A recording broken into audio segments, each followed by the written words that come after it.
Emily Thompson, a wildlife photographer, was searching for peace when she decided to move to a remote cabin in Montana. What she didn't expect was to discover Jasper, a young, injured bobcat fighting to survive on his own. At first, Emily was hesitant to interfere. She believed in letting nature run its course, but something about this struggling creature tugged at her heart. Eventually, she decided to help, just a little. She started leaving food out for Jasper while still doing her best to ensure he kept his wild instincts. She documented his journey through her camera lens, watching him slowly regain strength. Over time, Jasper transformed. His coat, once dull and patchy, regained its tawny luster. His amber eyes began to shine with renewed energy. He was growing into a magnificent animal. But one morning, everything changed. Emily found him again, but this time, severely injured and barely able to move. The bobcat who had once thrived under her careful watch now faced a devastating reality. His wounds were too serious for him to survive in the wild again. Emily was now faced with a heartbreaking decision, one that challenged everything she believed in about wildlife and conservation. What kind of person would hurt a wild animal so deeply, and why? Stick with us, because what happens next will forever change Emily's life. But first, don't forget to hit the like button, subscribe if you haven't already, and tap the notification bell so you never miss a new story. The first snow of November gently dusted the pine trees that surrounded Emily Thompson's cabin in the Bitterroot Valley of western Montana. At 32, Emily had chosen solitude over the busy life she'd once led in Missoula, where she'd spent the last 10 years working as a wildlife photographer. 3 months ago, she used her savings to buy a rustic little cabin tucked right up against the national forest, a place where she could finally slow down and breathe. That morning, as soft light filtered through her frosted windows, she poured a second cup of coffee. The cabin was small but cozy, with exposed wooden beams and a river stone fireplace that took up most of one wall. Her photography equipment was laid out neatly on a desk beneath the largest window, offering a breathtaking view of the forest and the mountains beyond. Wrapped in a wool cardigan her grandmother had knitted years ago, Emily stepped out onto the porch. The cold air nipped at her cheeks as she looked out over the wilderness. This had become her new morning ritual, coffee in hand, watching nature slowly wake up. Her editor at National Geographic had been understanding about her decision to step away, agreeing to let her submit work remotely while she focused on a personal photo project about Montana's wildlife. Then something moved at the tree line. Emily squinted and instinctively reached for the binoculars she kept by the door. Through the lenses, she saw it, a young bobcat, probably in its first year, on its own. Its tawny coat was dappled with dark spots, and its tufted ears swiveled as it padded carefully through the underbrush. She held her breath, captivated by the animal's graceful movements. But something was wrong. The bobcat looked thin, too thin to survive the harsh winter ahead. And then she noticed the limp. He was clearly injured. What stood out most, though, was how close he had come to the cabin. Most wild bobcats would never dare venture that near to human presence. "You're having a tough time, aren't you?" she whispered. That afternoon, Emily drove into town and picked up several pounds of fresh chicken from the local butcher.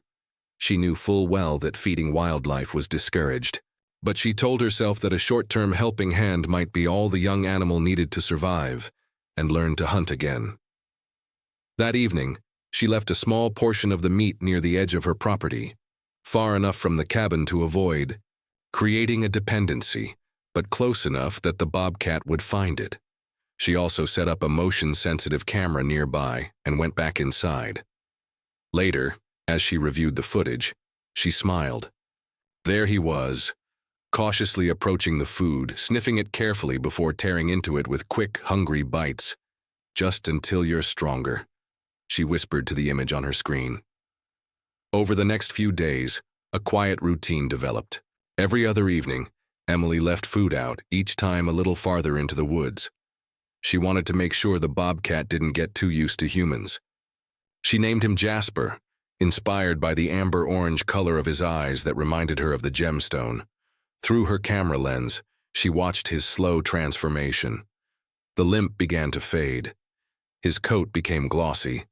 He was gaining weight. By mid-December, Emily had taken hundreds of stunning photographs of Jasper. She captured him in all kinds of moments, alert while hunting, playful as he batted at falling snow, and regal as he stood atop a fallen log surveying his territory. Every image told a story of recovery. She started sharing some of the photos online, being careful never to reveal exactly where they were taken to protect him. Then one snowy evening, Jasper did something unexpected. As thick flakes fell from the sky, he approached the cabin, closer than he'd ever dared before. He stopped just past the porch steps, his amber eyes locked on Emily's window. Inside, Emily sat frozen with her camera, barely daring to breathe. She raised it and snapped the moment. There was something powerful in that shared glance, a quiet connection between wild animal and human, rooted in trust and mutual respect. Worried about getting too close and possibly damaging his natural instincts, Emily decided to call the Montana Wildlife Rehabilitation Center. The next day, she spoke with Dr. Marjorie Winters, the lead veterinarian, and described Jasper's condition and behavior. "It sounds like he might have been orphaned before he could learn proper hunting skills," Dr. Winters said. "Or maybe he was already injured and just never recovered. Either way, it might be a good idea to bring him in. We can vaccinate him, tag him, and make sure he's healthy before we send him back." Emily agreed. They came up with a plan. The center would provide a humane trap which Emily would bait with food. Once Jasper was caught, they'd take him in for a checkup, treat any injuries, and release him back into the same territory. "Our goal," Dr. Winters said, "is to make sure he can survive on his own.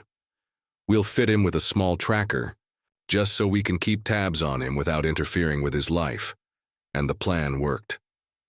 2 days later, Emily watched with mixed emotions as Jasper cautiously entered the large cage trap, drawn by the enticing aroma of fresh rabbit meat. She gently covered the cage with a blanket to help keep him calm during the hour-long drive to the rehabilitation center. Dr. Winters and her team worked quickly and carefully, sedating Jasper to minimize stress as they began a thorough examination. Meanwhile, Emily waited anxiously in the center's small lobby, surrounded by educational posters about local wildlife and stories of successful rehabilitation. "Good news," Dr. Winters announced as she stepped out of the examination room. "He's a healthy young male, approximately 18 months old. There's evidence of an old injury to his left hind leg that healed naturally. That explains the limp you noticed. We've administered vaccinations and attached a small tracking tag to his ear so he can be released."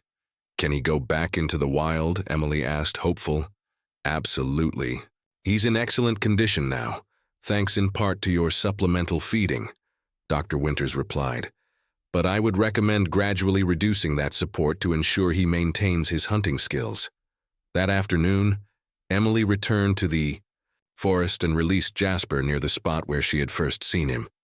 She opened the cage door and stepped back, camera ready.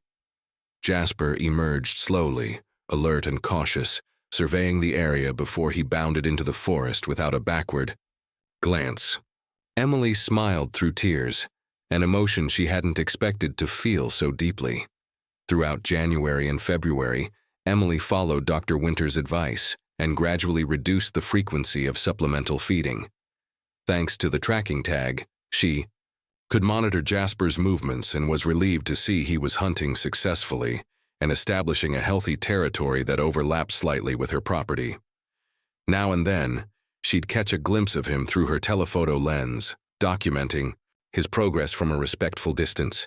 By early March, Emily had stopped feeding him entirely, though she kept a small wildlife water station active, which benefited many forest animals during dry spells. Her photo essay about Jasper was coming together, an intimate story of a young predator's recovery and return to independence. Several wildlife magazines had expressed interest in the project, praising both the stunning visuals and the ethical approach she had taken to interacting with him. On a mild spring morning, Emily was hiking along a ridge about a mile from her cabin, scouting locations for landscape photography, when she heard something strange echoing through the trees. Human voices, loud, aggressive, and something else. A sound that chilled her blood. An animal. In distress, she broke into a run, following the noise until she reached a small clearing. The sight made her heart drop. 4 teenagers, 2 boys and 2 girls, had cornered a bobcat, and not just any bobcat. Jasper. She recognized the distinctive pattern of his fur and the small tag on his ear.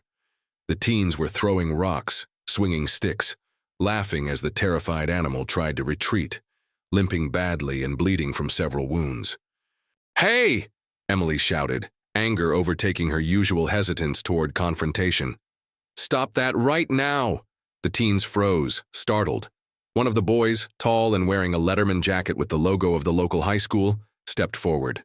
"Defensively, we're just having a little fun," he said with a smirk. "It's just a wild animal." "That wild animal is a protected species," Emily snapped, pulling out her phone. "What you're doing is illegal, wildlife harassment, and I've got your faces on camera." She hadn't actually hit record, but they didn't know that. The teens exchanged nervous looks before the ringleader shrugged with forced indifference. "Whatever. It's boring anyway," he muttered, jerking his head toward the others. They dropped their sticks and slinked off into the trees, casting resentful glances back at her. When they were gone, Emily turned her attention to Jasper.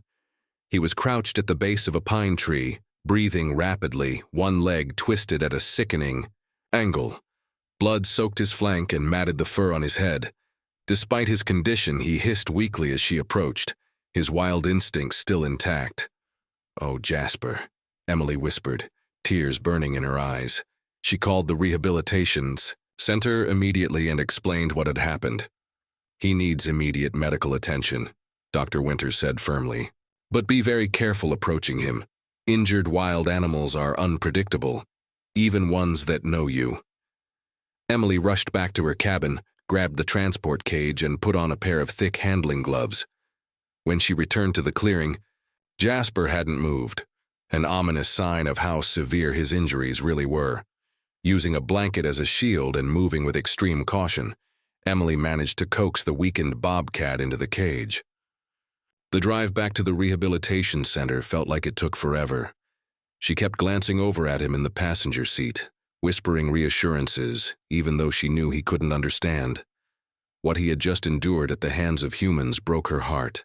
After all her careful effort to help him recover while preserving his wild nature, it was human cruelty that had brought him so low again. Dr. Winters was waiting when Emily arrived, and her team immediately took Jasper into the treatment area. Emily paced the small lobby, the minutes dragging by like hours as guilt and anger churned inside her. She couldn't shake the thought. She should have done more to protect him. She should have reported the teenagers to the authorities right away instead of just scaring them off. Finally, Dr. Winters came out. Her expression was serious, but not without hope. "He's stable, but the injuries are significant," she explained.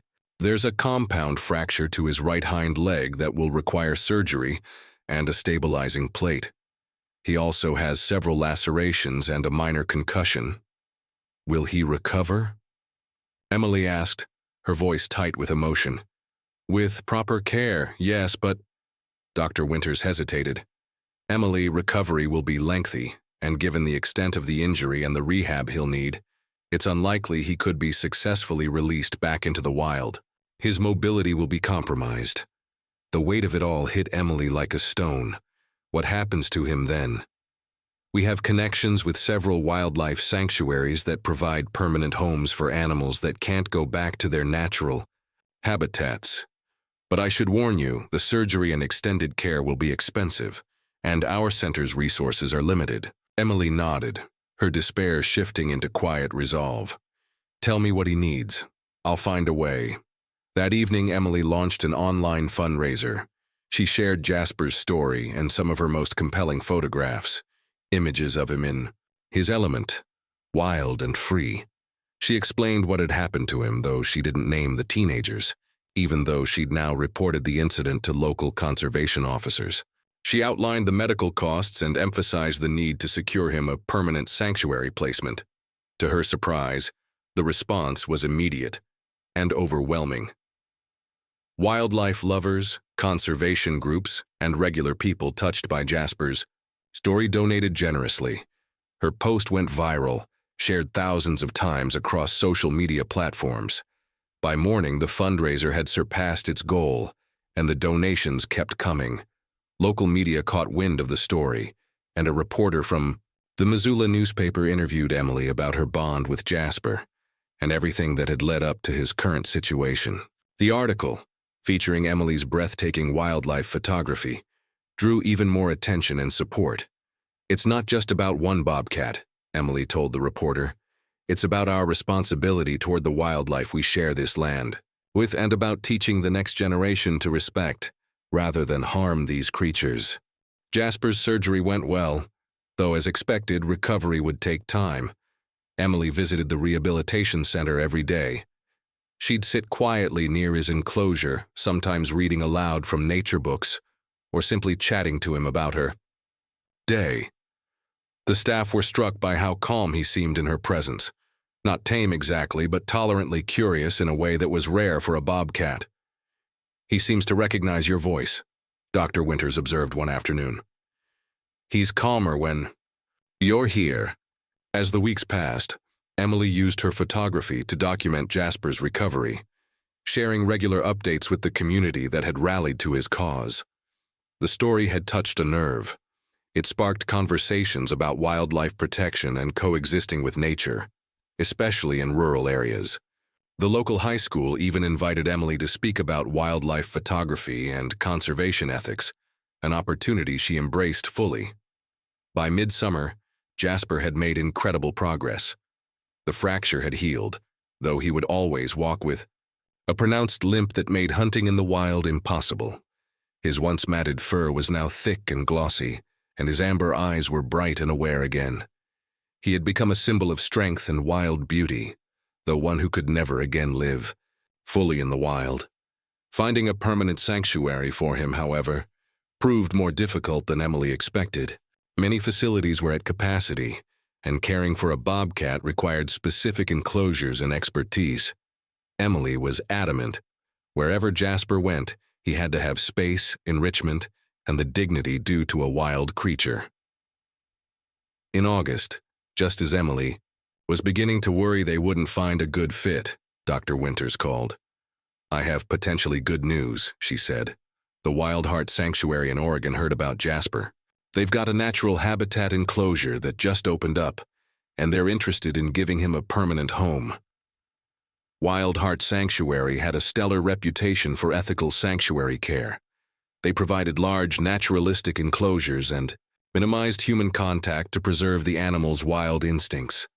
Emily did her homework. She emailed with the sanctuary's director, dug into their mission, and carefully reviewed their practices. "It's perfect," she finally told Dr. Winters, "but Oregon's far. That's a long trip." "That's where the second half of your fundraiser comes in," Dr. Winters said. "We can arrange professional wildlife transport." A week later, Emily stood outside her cabin as the sun came up, watching the specialized transport team secure Jasper's crate into a climate-controlled vehicle.